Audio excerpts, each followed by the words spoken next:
guys, kumusta? Mag-i-style tayo ng buhok. Okay guys, sana nasa maayos kayong kalagayan. Okay.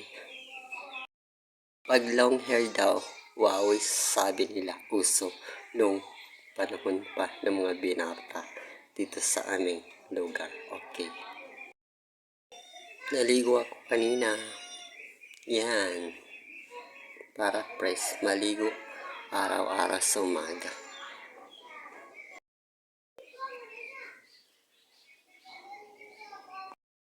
Depende naman sa iyo guys kung anong style ang gusto mo sa buhok mo. Nasa iyo yan.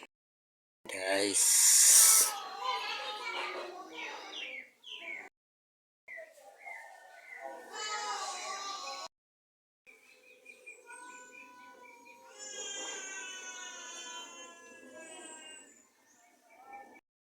Guys, masyadong